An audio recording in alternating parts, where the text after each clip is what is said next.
Hi, I'm Chris Westfall, a licensed Medicare agent. Today I'm answering the question, can I keep my Plan F? It's a common question because millions of people have purchased Plan F Medicare supplement over the years. As a matter of fact, it's been more than 50% of all Medicare supplement sales going back to 2010. The question, though, is with the new law that takes effect at the beginning of 2020, which is very shortly from when I'm recording this video, can you keep Plan F since it can no longer be sold at that time to anyone newly eligible for Medicare? The answer is yes, you can keep your Plan F. What I would like to educate you on is you probably don't want to. Now, if you have to keep the same plan that you're on, because in most all states, underwriting is required, that's just some simple health questions, to go from one plan to another plan, Medicare supplement plan that is. So many people are in the unfortunate situation where they have a chronic situation, a chronic condition or a disease or some kind of really bad illness where they cannot get through underwriting. Fortunately, many of these things are just temporary and they're not lifelong conditions. What we spend a lot of time in my office doing is moving someone from a underperforming plan, and by that I mean their rates are out of control, into a better performing plan. Now, for the last 5 or 6 years, Plan G has been that plan. It's been the life raft for people getting horrible Plan F increases. Matter of fact, I did a video on YouTube about the difference between Plan F and Plan G, and that video has over 300,000 views. It's amazing how the industry has shifted its focus in the last 4 years from Plan F as a primary recommendation to Plan G, and that's wonderful. It's been great up to now. Now, though, the industry is going to be switching as we're getting toward the end of 2019 and into 2020, where Plan G is going to wear the mantle of assuming the role of getting most Medicare enrollees that are getting Medicare supplement plans. Why is that? Because according to the new law, and this law is called MACRA for short, it stands for the Medicare Access and Chip Authorization Act of 2015. That act did one thing that's great and one thing that's not so great. I think anytime you take choice away from people and their purchasing, that's not a good thing. The one good thing that the law did bring about is new Medicare recipients, actually all Medicare recipients by now should have them. There's a new Medicare card. It made it illegal to have your Medicare number also be your Social Security number. Identity theft has been running rampant throughout the country for decades now, and someone could just merely get a hold of your wallet, see your Social Security card, and go apply for a loan in your name. It happened to me, and I don't even have a Medicare card yet. So the new law mandated immediately that the government go to work to reissue everyone's Medicare card, and this has been fantastic. And again, by now, everyone should have their brand new Medicare card. That's great. The part that they delayed from 2015 that takes effect January 1, 2020 is no more first dollar coverage plans are available out there, otherwise known as the Cadillac plans, plans that pay all your deductibles, all your co-payments, all your co-insurance have to go away. So when that happens, Plan F can no longer be sold, and its counterpart Plan C, which is just like Plan F but slightly different. Those two plans can no longer be sold to people brand new to Medicare after January 1, 2020. What will that do? Well, it's kind of like you can look at a ship, right? All these people are getting on board the ship. That is the Plan F ship. January 1, 2020, that ship now sets sail. And there will be no new passengers that are just now eligible for Medicare getting on that ship. So as that ship goes out to sea, everybody that's on that ship starts getting an average every day older and older and older. The rate increases experienced by any insured body of people, and this is one of those bodies of people, the people on Plan F, will continue to get higher and higher as no new people will come on the ship. No youngsters that are 65 years old can get on the Plan F ship anymore as of January 1, 2020. So we're going to see as that ship and that plan gets set adrift by itself, kind of like Plan J did over 10 years ago. No one's going to want to be on that plan because they just can't sign up for it. And those over 65, let's say you're 70 years old and someone comes along and says, hey, you can still get that wonderful Plan F, you don't want to. The reason you don't want to is because, like I just mentioned, rate increases for Plan F have been historically too high because Plan F pays for absolutely everything, as Joe Lieberman testified before Congress when he was advocating strongly for getting rid of first dollar coverage. It's clearly overused. I mean, one of the more controversial recommendations we made, but it's been included in some of the other studies done, is to limit the availability of the Medigap coverage. Because, for instance, not to have it pay for all of the deductible and have it pay for a limited amount of the out-of-pocket, because there's study after study that show that people who have Medigap use 25% more of Medicare services than people who don't, without any discernible increase in health care results. So, look, if we're going to solve this problem, everybody's going to have to help do it, including the beneficiaries. And this is a way to try to incentivize them not to stop going to the doctor or the hospital, but to make sure they need to before they do. Congress has been moving faster and faster to try to do something to curb Medicare spending. And what they firmly believe in their infinite wisdom in Congress is, if they take away first dollar coverage, you won't go to the doctor as often. You won't spend as much Medicare money. So that remains to be seen, because it hasn't happened yet. But the way the law is, Plan F and Plan C can take no new people, new to Medicare, starting January 1, 2020. But those people that are already on it can be, for lack of a better term, pardon the pun, grandfathered in. Most grandfathers are on Medicare. So if you have Plan F, you can keep it. I don't suggest doing that. Why? Let's look at the rate increases. This is an internal study that we did, 18 different data points, looking at multiple carriers. It doesn't matter which carrier it is, looking at the aggregate Plan F versus Plan G and Plan N rate increases over the past 2 years. What we've seen has been quite startling. We've always known that Plan F has had higher than normal, and normal by I mean all other plans, higher than normal rate increases on Plan F. It begs the question, why would it have higher rate increases? Because people are using it more. Utilization on Plan F, when there's, again, no impediment to going to the doctor whatsoever, it doesn't cost you a dime. Go as often as you want.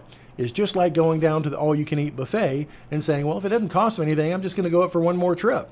So in the medical terms, I got a runny nose, I got a little tiny sprain on my ankle, this doesn't feel right. I want to ask the doctor that question. They can just go through the revolving door of going back to any provider that they wanted to on Plan F, and that raises utilization costs for everybody else. That translates into higher rate increases and higher rate increases.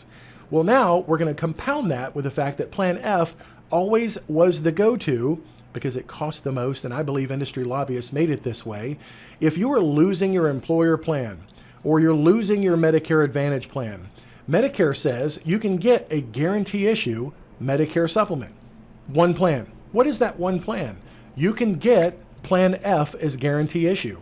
No health underwriting, no matter how old you are. Doesn't matter what plan you're on before. If you're losing that other coverage, like employer coverage, you can get guarantee issue Medicare supplement, but only Plan F, because it makes the insurance company the most profit. Amazing how that works. Well, guess what? As of January 1, 2020, Plan F will no longer be available to anybody new to Medicare. That includes for guarantee issue purposes. So the mantle of having to accept these guarantee issue people has also been contributing to the rate increases that we've seen Plan F experience over the last decade. They've been getting higher and higher. We've had huge companies lay off their people, and when they did that, they threw them out of their employer-based health plan into the market. So we had employees from GE, UPS, AT&T, and many, many more. All these employees were getting company coverage, retirement coverage, promised to them for life. And all of a sudden, the company said, wait a minute, we can't pay for that anymore. We're kicking you off of our group insurance. All you retirees, good luck. All those people, we're talking millions of retirees, got onto Medicare now as their primary and started taking Plan F because it was guarantee issue.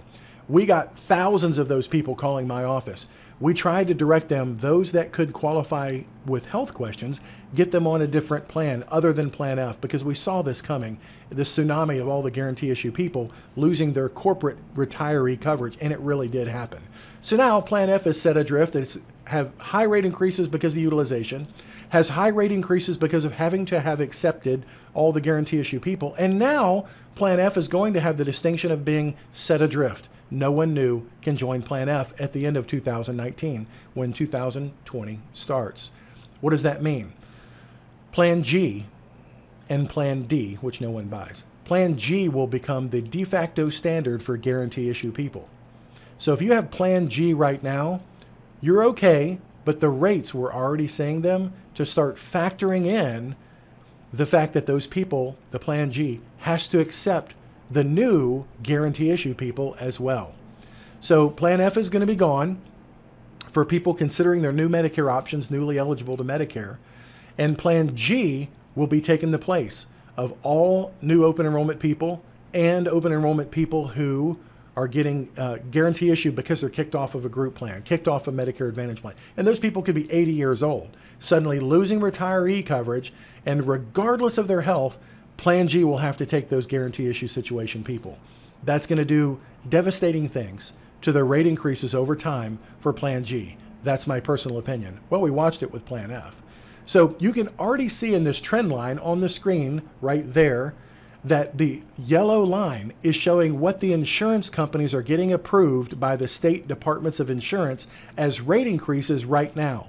Part of that justification, they're going to have to accept guarantee issue people at the end of 2019. Now, insurance departments are not they're not immune to giving rate increases. When you can justify that you need a rate increase because of poor experience as an insurance company, they'll give you the rate increase. What they won't do is listen to an insurance company that says, wait, we're going to have to accept guarantee issue people at the end of the year. I want to jack my rates up 15% right now in anticipation for it. They won't let them do that.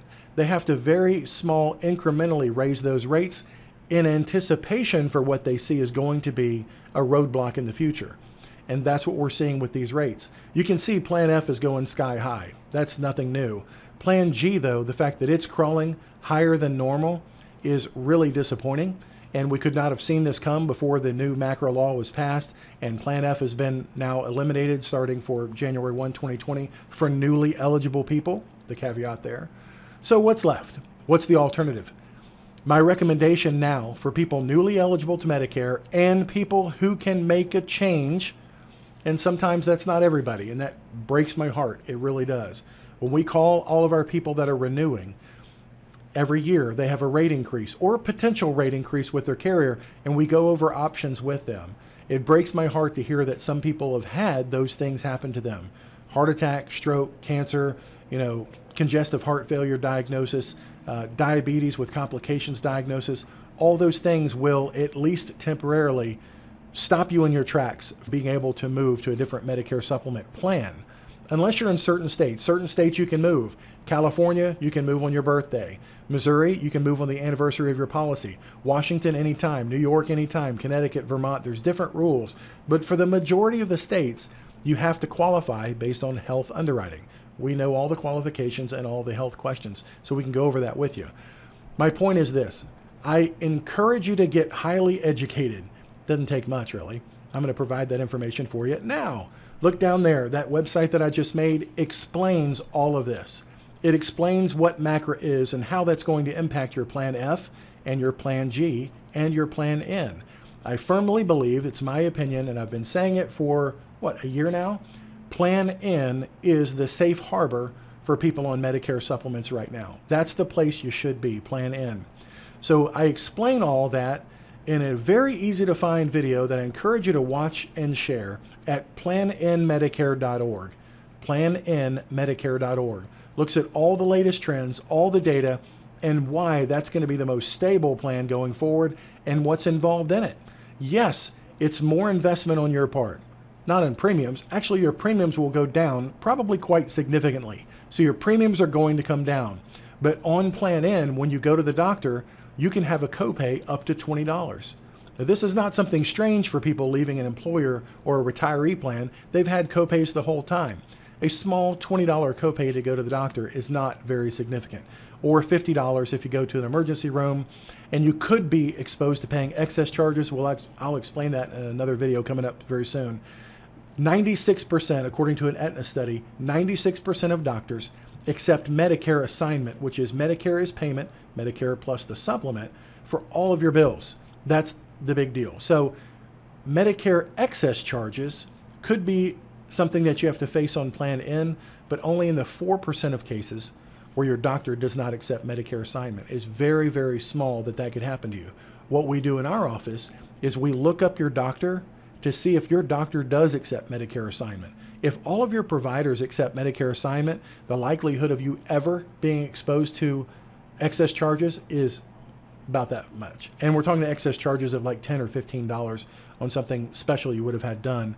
But again, it's not a big significant thing. I go over all of it in PlanNMedicare.com. So I want to be clear here. If you have Plan F, you can keep it.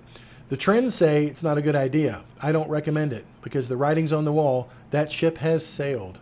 Ooh, got to use a good one there.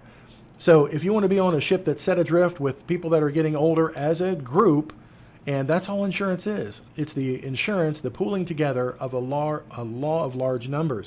And if you want to be with a group that's younger and healthier and is only in that group because they're young, they came in through open enrollment, or they got into that group because they answered health underwriting questions successfully, that's Plan N. That's what we're recommending now. If you can get Plan N, get Plan N now. My office can help you with that. My contact information is here on the screen. We're licensed all throughout the United States. We're not a big, huge call center. We're a very small team of people who are aggressive at fighting for you. Our service doesn't cost anything at all to shop for you. How does your service not cost anything? It's the same way that your auto insurance guy gets paid, same way your homeowner's insurance guy gets paid and your life insurance guy gets paid. It's part of the premium already built in by all of the insurance companies. So if I give you a recommendation for a Medicare supplement plan and you go around me and you go straight to the carrier, you're getting the exact same rate. So why not have somebody help you not only this year, but in future years to make proper recommendations if things ever change in the future. Now, somebody's been asking me lately, people have been asking, well, if Plan N's the good one to go to now, what happens 5 years from now? I don't know. My crystal ball just isn't working today, but I can tell you this. We had a big significant change to Medicare modernization in 2010, right? The other one was 1990 before that. This is going to be 2020. So it looks like every decade there is a little bit of a shift in the plans, and now that Plan C and Plan F are going to be dying on the vine for new people as of January 1, 2020, this appears to be it. That's not to say that things could not change in the future. We can't predict the future. But I'm telling you, every 10 years, we've had a significant change in Medicare plans. It just so happens that we're at the precipice for a new decade right now as I record this. And it's time to look to the future. If you plan on being alive and on Medicare for any time past 2020, please heed my warning and consider greatly your options. And that's what we can do. If you call my office or email us or come to the website and fill out a form, whatever you want to do, we're not trying to sell you anything. We're trying to get you in a better position. Usually we can save someone a lot of money by going from Plan F to a Plan N or Plan G to a Plan N. It doesn't hurt to get a second opinion. Doesn't matter who your agent is, doesn't matter if you went directly to an insurance company, we can still help you. And again, it doesn't cost anything to get a second opinion. My name is Chris Westfall. I'm here to serve you. I suggest you subscribe to our channel. Please do that so you can keep aware of new things as they change with the Medicare industry, because it's very important to you. It's your health after all. Thank you. God bless you and have a great day. Thanks for watching.